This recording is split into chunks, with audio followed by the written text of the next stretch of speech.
কি হয়েছে কি? আমি পারবো না। না, আমি এখন কাজ করতে পারবো না। যার যা দরকার নিজে নিজে করো। বলি হ্যাঁ, দেখো একটা কথা বলি টপ করে। হ্যাঁ, একটা সিক্রেট কথা বলছি, শুনো। আমাদের সব বাঙালিদের ঘরে, বুঝলে? হ্যাঁ, যেই শনিবারের বিকালটা হবে, সেই জানো সব বরদের একবারে মেজাজ তুঙ্গে। হ্যাঁ, দিয়ে আবার সেই রবিবারের বিকালটা যেই হয়ে গেল, সেই রাগ কমে গেল। হ্যাঁ, দিয়ে হা দেখো এতদিন আমি জানতাম না, বুঝলে? দিয়ে ভয়ে ভয়ে বলি বাবা রে, সারা সপ্তাহটা খেটে খুটে ইয়া করে বোধহয় রেগে যায়, বুঝলে?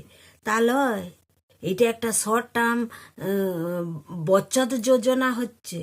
হ্যাঁ, ঠিক শনিবারটাই রেগে যাবে, গোটা রবিবারটা ঘরে বসে থাকবে, আর সোমবার থেকে আবার মেজাজ ঠিক হয়ে যাবে। দিয়ে জানো ওই শনি রবিবারে দুদিনের খরচাটা বাঁচিয়ে নিবে, বুঝলে?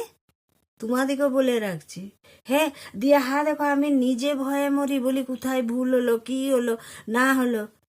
দিয়ে আমি ভেবে ভেবে দেখলাম, বলি না, এগুলো টাকা বাঁচাবার ধান্দা, বুঝলি? আমাদের সব ঘরের লোকদের এগুলো টাকা বাঁচাবার। আমি কাজ করতে লাগবো এখন।